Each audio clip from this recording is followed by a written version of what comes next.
The most expensive part of raising livestock is feeding them. Profitable farm managers find that growing their own forage is less expensive than buying other types of feed. This video introduces 8 basic elements in a forage program necessary for a profitable livestock operation. As such, there is a great deal more that producers may wish to know. A list of resources appears on screen at the end of the video. Universities, crop associations, and seed companies all have reliable information online to help you produce successful forage crops. There are a wide variety of forage choices. Among them are ryegrass, tall fescue, orchard grass, and clover. To be successful with any of these, consider following these 8 basics. At the end of the day, high-quality forage production leads to productive livestock and farm profits. If a producer has a good forage program, he has the opportunity to simultaneously minimize expenses while also providing good nutrition that can lead to good levels of productivity and increased income. That's our basic natural resource, and I think any sound business model needs to take advantage of what's naturally available in their area. Anytime you look at the cost of production, whether it's beef cattle or it's dairy, goats, whatever, your feed cost is your major expense. There are some fundamental principles that are critical. They're critical to the sustainability and the profitability of forage production, regardless of what's grown, where it's grown, and how it's utilized. The characteristics of forage species vary greatly. When deciding between growing fescue or orchard grass, for example, or between annual or perennial ryegrass, factors such as geography, climate, and soil type will dictate what forage species are best suited for your farm. They're grown on a wide variety of soil types. They're grown under many different fertility regimes. They're grown in a whole host of environmental conditions ranging from very hot to cold, from very wet to dry. Everything begins with the soil. That is our baseline. That will really dictate what we can grow and how long we can grow it. Besides soil and climatic considerations, you'll find that certain forage crops are better suited for certain livestock. Because each animal has different nutritional needs, you'll want to choose your forage accordingly. It's important to bring the animal into it because what is appropriate forage quality for one animal may not be appropriate for another.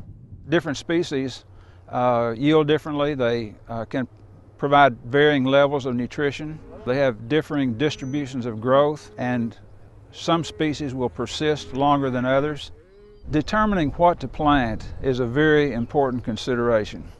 The nutrient level in the soil is a good starting point if you want to produce quality forage. Soil amendments in the form of lime and fertilizer may be needed. However, nutrient flows, especially nutrients recycled by animals, may greatly affect the need for soil amendments. The most important economic investment that I could recommend in a fertility program, regardless of what forage we're growing, is simply get a soil test. A soil test provides the basic to know what we're dealing with. Nutrient flows do need to be considered. Every livestock farm has nutrient flows.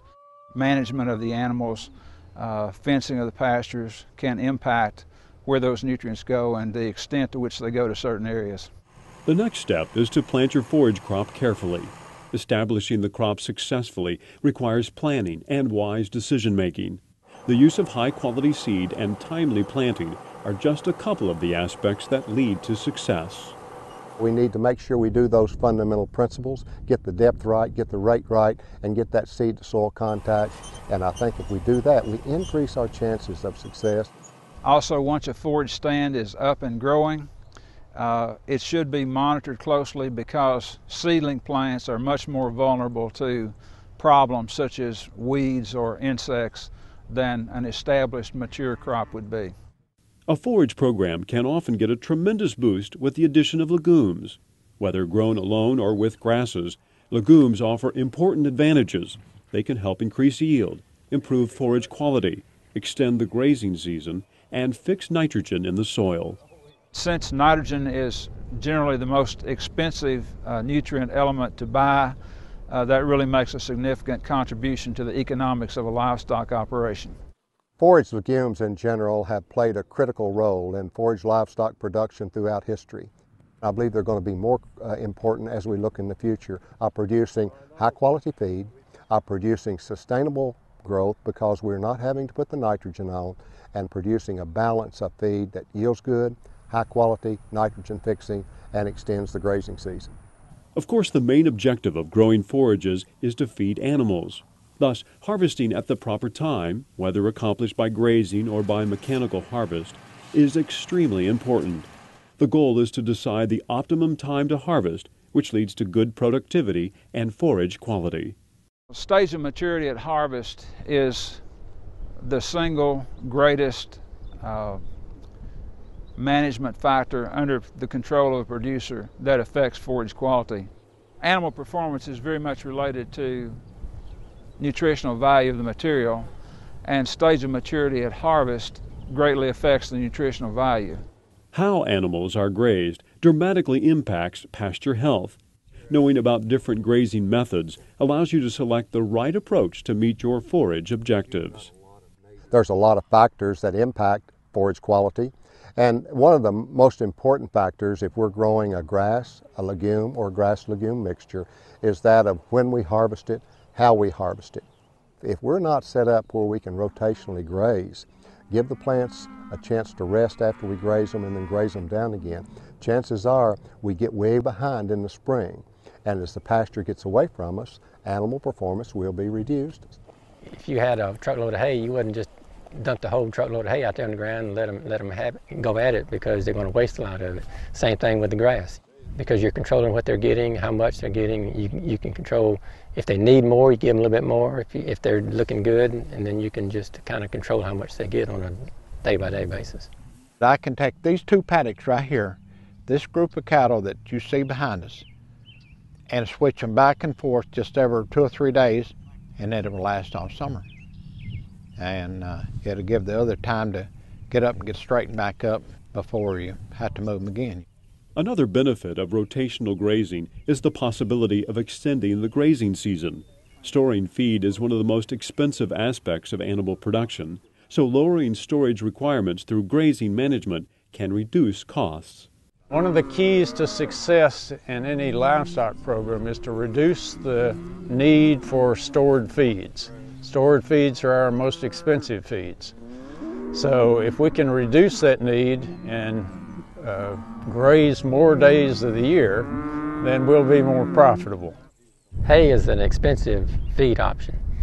A lot of equipment and a lot of fertilizer and a lot of labor involved in putting up hay. So any natural grass grazing that we can utilize instead of putting up hay, it's a smart thing to do. If we have a grazing program that we can extend that grazing program late in the fall and winter, and we perhaps can get on those pastures earlier in the spring, then we do a very important thing. We basically graze more days and feed less hay. And it's my opinion that every day we can graze, every day we graze is money saved. In order to have a long grazing season, you're going to have diversity because different forages, grow different times of the year. It makes sense to have a forage program in which there are a number of species that are used that have differing growing seasons, because that is a way to keep the animals grazing over a longer period of time. Ultimately, the most profitable forage programs are ones into which thoughtful planning is put. The top producers are always working to improve their operations and are willing to make changes in order to stay on top. Without a doubt, if a producer has an open mind, is willing to learn, and is willing to implement practices that he knows have been proven by research to be valid, then certainly he's going to make more progress than someone who is resistant to new ideas. Every producer who wants to have a profitable forage program is going to need to make some investment in terms of thought and study and time and expenditure of energy and expenditure of a certain amount of money as well. The secret, as I see, to good managers is those that have an appreciation for their soil and forage capability, have a knowledge of their animals and their nutritional needs and their limitations, and trying to match those up as well as possible. Attention to details discussed or listed in this program can greatly increase the chances of producing high-yielding, high-quality forages.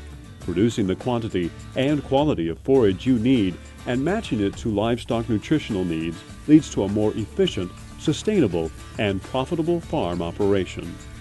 For more on the science and management of forage crops, contact any of these organizations, or you can also put this disc into your computer to access additional resources. To get specific information about any of these forage crops in your state, visit the USDA website. The concepts expressed in this video are based upon the book Southern Forages.